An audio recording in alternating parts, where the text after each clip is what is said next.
Guys, welcome. Thank you for listening to another week's edition, an episode of the AskDomThat Podcast. I appreciate your support so much. If this is your first time or you've been listening to every episode, please just make sure you like, subscribe, and just do whatever else you would like on any of those buttons down there to show your support. So thank you. This week, what are we talking about? Well, usually I answer a question from my followers, the audience, people that I just come across. But this week, it's not a specific question about investing or a specific topic in particular. Well, I guess it is, but it's a more general topic based on my experience. And the question is, Dom, what are the four keys to success? Or it really was, what are the keys to success? And I know that there's four for me in my experience. So, what are the four keys to success, guys? And if you don't have too much time, in a minute or so, you can understand all four of them. But if you want to get in depth on all of them, then I will be doing that for the remainder of the podcast. So, well, let's define success first. What is success? For me, success is being able to achieve a level of excellence that you sought out to do. Success means that you have a goal in mind that you can control and you complete that goal or supersede what the intentions of that goal was. Meaning, is coming first place in a marathon a reasonable goal? Yes, it is for some people, for a small percentage of the people in the world. But just because you never come first place in a marathon doesn't mean that you can't be successful in marathon running or running in general. Some people just running a marathon and completing it is a level of success that they, would dream for. Some people just getting up and being able to run again is a level of success. Now, same thing in business. Does everybody want to have a multi-billion-dollar company to some degree? Yes, why not? But is that going to happen for everybody? No. But running a successful business means just having a business that operates and allows you to fund and live your life based on your business schedule and growth and not having to work for somebody else. So, success in business is unique to you, your goals, and your skill set. It doesn't mean you have to compare yourself to what Forbes list says and what Inc. magazine lists as the fastest growing business of the year. So, success is based on the things that you can control. Sometimes there's a lot of things in life that requires other people's intervention, and just because those interventions don't happen doesn't mean that you can't be successful. So that's my general overview of what success is, right? Like, success playing a piano can mean you want to, a goal that you can control is, do you want to play the piano as well as some of the best piano players that have ever played? Wow, that's a hefty and lofty goal. And if you have the natural skill set to do it, you can control that. You It wouldn't really be ideal for you to pin your success to say, I want to be a piano player at Carnegie Hall. Of course, you can aim for that, but it might not be in your cards. That doesn't mean that you're not good enough. It doesn't mean that um, your talents aren't there or that you're not as you could be better than the people that have played at Carnegie Hall, especially in your lifetime or whatever. But that's somebody else's call to make. So you can just do what you can to achieve your level of excellence and your skill set. And then you hope that you put yourself in a position for other people to really appreciate that success. So, in business, in entrepreneurship, in investing, in personal growth, there are four pillars of success that you have to follow. And if you do it, it is almost guaranteed that you will be successful. The four pillars of success are consistency, personal growth and excellence in your field, branding and marketing, and process organization and team building. Consistency, outright the number one thing that you have to be and do to become successful. There is nobody that practices something consistently that typically doesn't get better at it, no matter what it is. I mean, if you do something at a level of intentional growth, if you're doing something that you're practicing, hoping to get better at it, even if you don't realize and appreciate those incremental growth changes, you are inevitably going to get better at it. You can't consistently eat well, go to the gym, work out, watch your health. You can't do that consistently and not be in better shape than somebody who otherwise wasn't doing it, or 90% of the people who aren't doing it.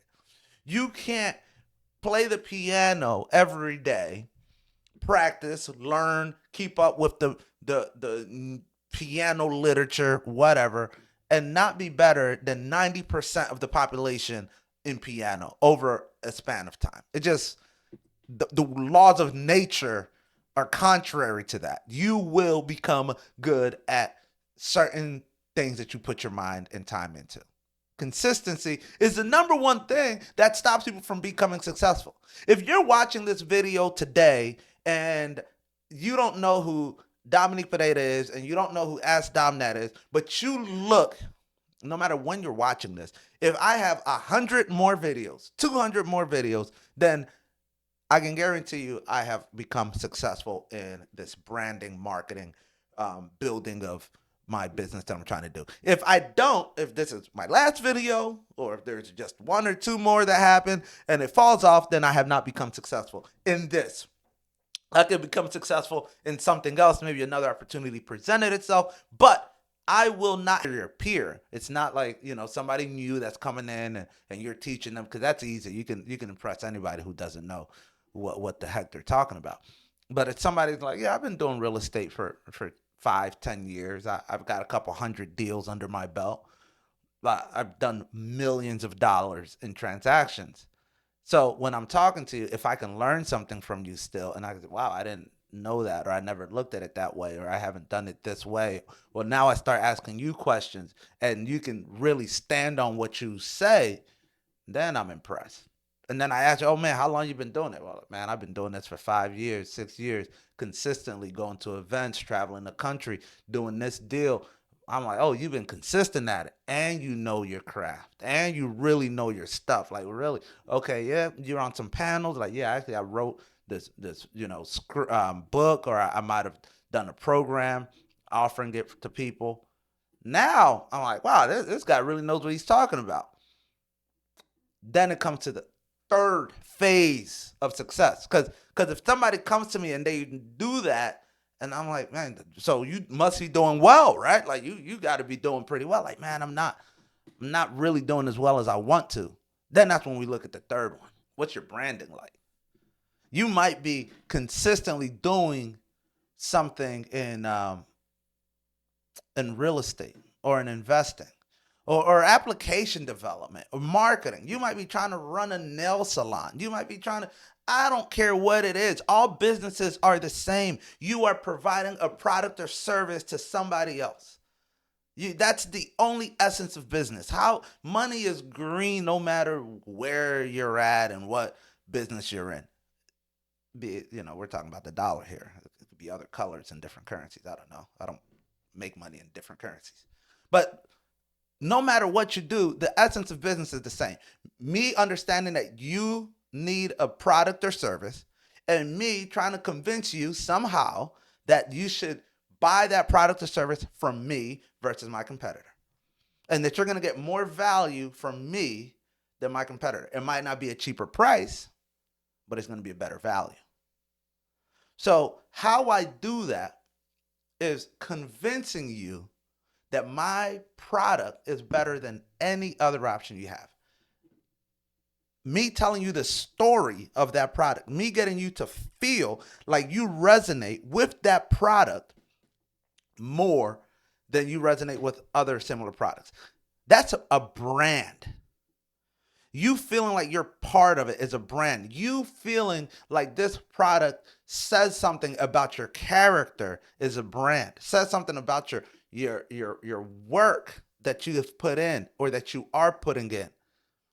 The care that you have for your craft, right? That's why runners will use some running shoes. Sometimes it's Brooks, Aces, whatever, because they want to be associated with that brand. That's, photographers. Oh my gosh, if you get into photography or videography, there's probably no clear indication of brand loyalty than people that are in photography and videography. They want to be associated with, some start off in the entry level, and then some have some Lucia, I don't know how you pronounce those camera names, and then there's even some ultra high-end cameras because they want to be associated with the, I am this level of videographer that uses this $10,000 camera, because that speaks to the quality and craft that I bring.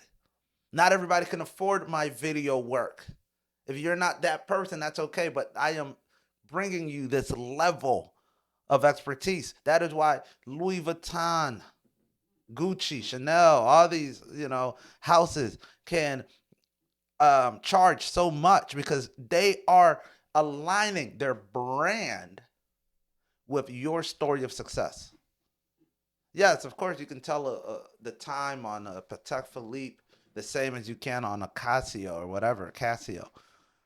But the story that you want people to understand about you, even if you never say anything, just by wearing that watch, is that, well, you live a life of elegance. You have worked hard to some degree, either to work hard to get the money, or if you were born into it, work hard to keep it. I don't know. But what story does your brand as a business owner tell about your consumer? Is it a story of like, hey, yeah, I bought that AskDomThat course. I'm really into it. I love it. I've been learning a lot. Are people being like, oh, whoa, you working with him? Damn. Oh, wow, that's interesting. That's an interesting choice. With so many other real estate guys out there, you chose him? Like, yeah, that was the only thing I could get. Is it one of those? Or is it, yeah, I've seen him. I like what he was saying. I like what he's doing. And he represents who I would like to be in the world of real estate or in the world of business. He represents how I feel with regards to business growth and development and real estate investing. So I associate myself with his journey and his story and his methods. When you can be proud, or when people can be proud about what you bring to the table and they want to show off your product, now you know that you have successfully built a brand around yourself and your product, because you are your own brand. Now, how those people get to know you, and how those people and where those people see you and when they see you, that's not branding, that's marketing. So you got to understand the difference between branding and marketing. Branding is what you represent, who the world thinks you are, who you come off as, who your consumer wants to be when they consume your product. That's branding. That's the story around your product. Marketing is how the world consumes that story. Marketing is, are you doing paid ads? Are you putting big banners? Are you being, sponsoring events? Are you just doing grassroots? Like, how are people getting this story about you? That's marketing. And marketing sometimes involves a lot of trial and error. Marketing changes a lot based on the current situation of ad dollars and revenues in the company. Your brand stays consistent. Marketing changes with the new technologies, right? Like Gucci, Louis Vuitton, Apple. How Apple markets is different today than how they were marketing in 1999. But their brand and that level of simplicity that they bring and elegance to their products, very much the same. And then there's some companies that change strategies all the time, but they really try to stick to the core principles of their brand. So if you, now let's review. If you have consistency in anything that you do, you will get to a level of success that is above 99% of people.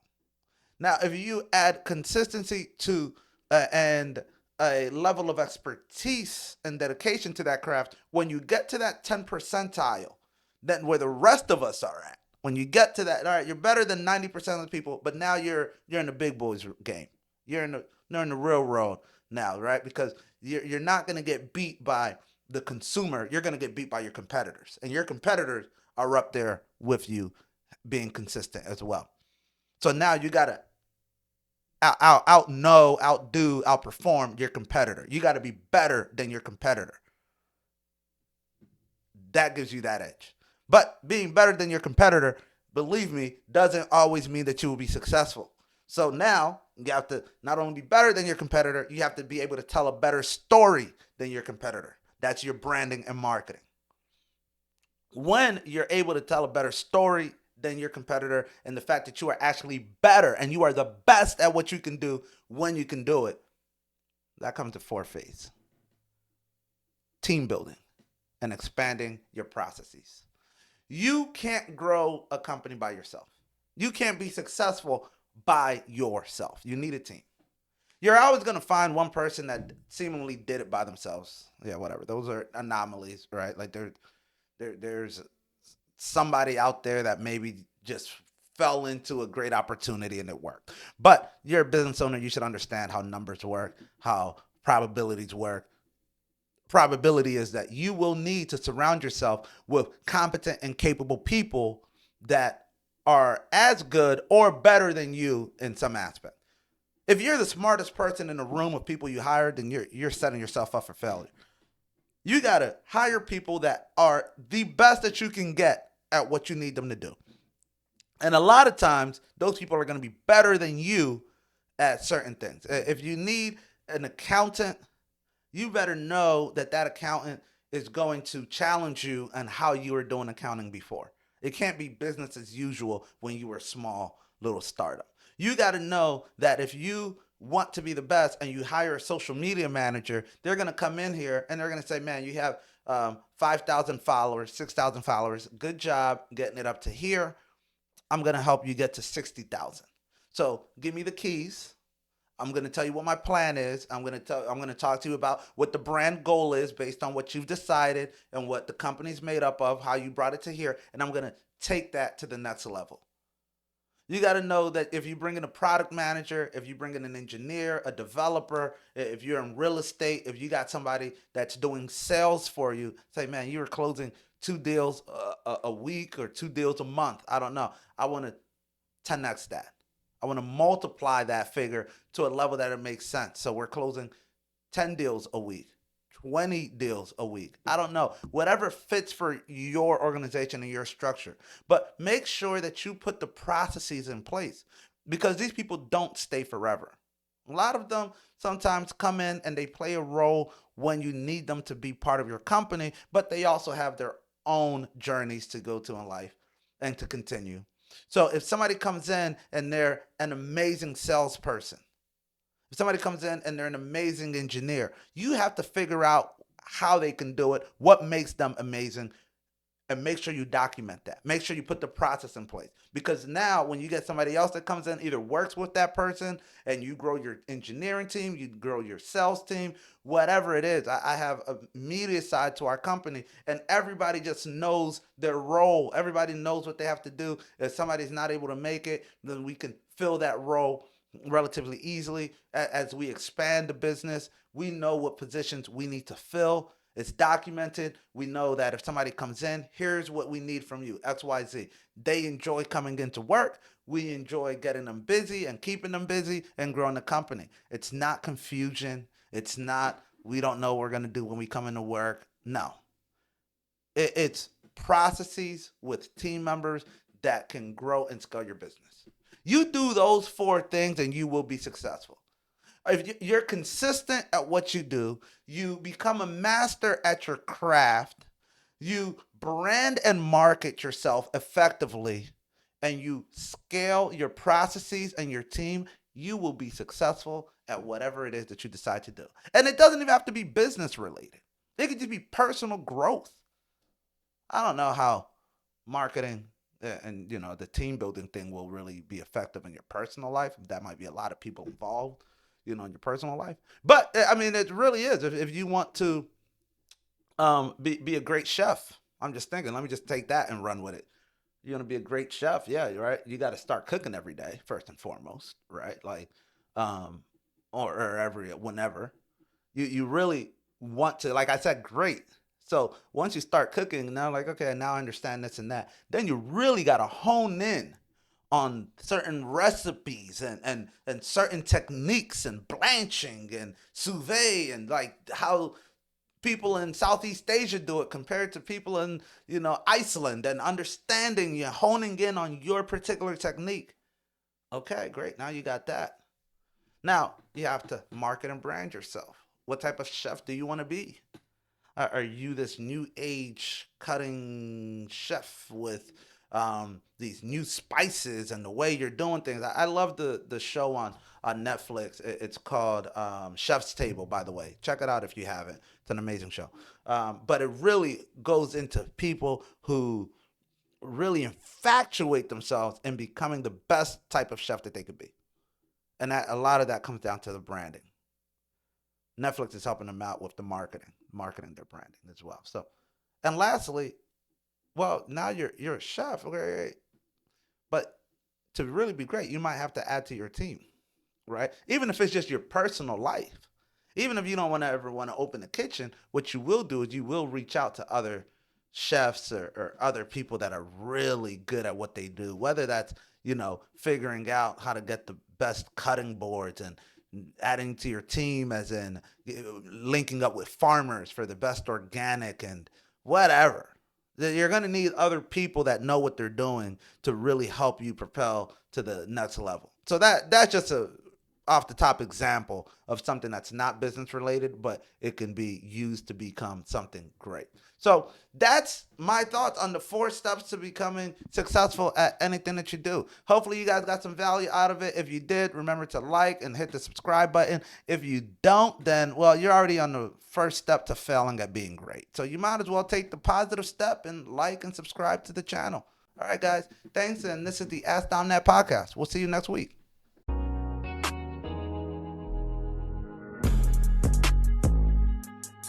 The AskDomThat Podcast is provided for educational, informational, and entertainment purposes only, without any express or implied warranty of any kind, including warranties of accuracy, completeness, or fitness for any particular purpose. The information contained in or provided from this podcast is not intended to be and does not constitute financial advice, investment advice, trading advice, or any other advice. The information discussed is general in nature and is not specific to you or anyone else. You should not make any decision, financial, investment, trading, or otherwise, based on any of the information presented on this podcast without undertaking independent due diligence and consultation with a professional broker or financial advisory. You understand that you are using any and all information available from this podcast at your own risk. We thank you for listening, and be sure to follow AskDomThat on all digital platforms. See you in the next one.